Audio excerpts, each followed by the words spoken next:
নির্বাচন ফেব্রুয়ারির প্রথমার্ধে হবে। পদত্যাগপত্র এফেক্টিভ হবে হচ্ছে ইলেকশন তফসিল ঘোষণার সাথে সাথে। বাংলাদেশের প্রত্যন্ত অঞ্চলে যারা থাকে তারা পর্যন্ত সবাই জানতে পারবেন এই গণভোটটা কিভাবে কি কারণে করা হচ্ছে। আমরা কিন্তু প্রথম থেকেই বলছি নির্বাচন ফেব্রুয়ারির প্রথমার্ধে হবে এবং এই বিষয়ে চিফ অ্যাডভাইজার সবাইকে প্রস্তুতি গ্রহণের কথা বলেছেন। আপনি দেখেছেন যে সব ধরনের প্রস্তুতি এই গভর্নমেন্ট নিচ্ছে। আজকে উনি সারা বাংলাদেশের যত ইউএনও আছে তাদেরকে উনি তাদেরকে উদ্দেশ্যে উনি অ্যাড্রেস করেছেন।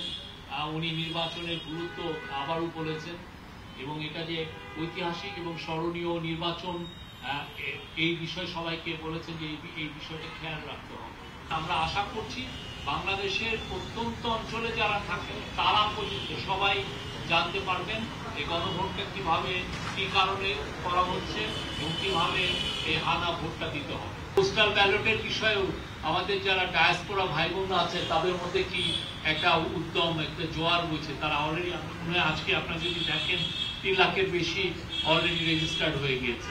এই তাদের পদত্যাগপত্র এফেক্টিভ হবে হচ্ছে ইলেকশন তফসিল ঘোষণার সাথে সাথে। এখন ইলেকশন তফসিল ঘোষণা যদি কালকে সকালে হয়ে যায় তাহলে তো ওরা পারবেন না, আর যদি এটা পরে হয় তাহলে ওরা থাকতে পারবেন। এটাই আমি যেটুকু জানি।